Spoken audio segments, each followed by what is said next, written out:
बिस्मिल्लाहिर्रहमानिर्रहीम। तहरीक लब्बैक पाकिस्तान की जानब से 12 मरीजों के अपने खर्चे के ऊपर ऑपरेशन करवाए गए। तहरीक लब्बैक पाकिस्तान ने ऑपरेशन, अदवायात और अस्पताल ले जाने तक का किराया भी खुद इन लोगों का अदा किया। आज की इस वीडियो में मुकम्मल खबर सबूत के साथ आप लोगों को पढ़कर सुनाऊंगा। आप लोग वीडियो की स्क्रीन के ऊपर एक अखबार की तस्वीर देख सकते हैं जिसके ऊपर भी ये खबर शेयर की गई है। आप लोगों को बताता चलूँ कि इस अखबार के ऊपर लिखा है कि पिंडी गेप तहरीक लब्बैक पाकिस्तान के ज़ेरे एहतमाम फ्री आई कैंप में ऑपरेशन के लिए रेफ़र होने वाले मरीजों का तमाम फ्री सहूलियात के साथ ऑपरेशन हो गया है।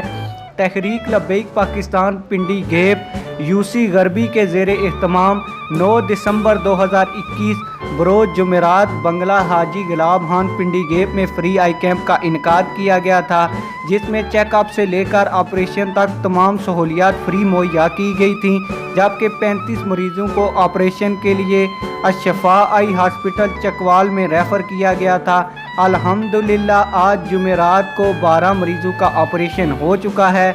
मरीजों को ले जाने और वापस लाने तक की तमाम सहूलियात फ्री मुहैया की गई थी। जबकि मरीजों को ले जाने और इनका ख्याल रखने के लिए अमीर तहरीक लब्बैक पाकिस्तान यूसी गरबी पिंडी गेप हाजी नूर मोहम्मद साहब, नाज़म मालियात यूसी गरबी पिंडी गेप तबस्सुम हलील साहब और तहरीक लब्बैक पाकिस्तान के अहम कारकुन नुमान तारक ने अपने फ़राइज़ के सर अंजाम दिए। आप लोगों को हमारी ये वीडियो कैसी लगी कमेंट सेक्शन में अपनी राय का ज़रूर इजहार करें। मिलते हैं किसी और वीडियो में। अल्लाह हाफिज़।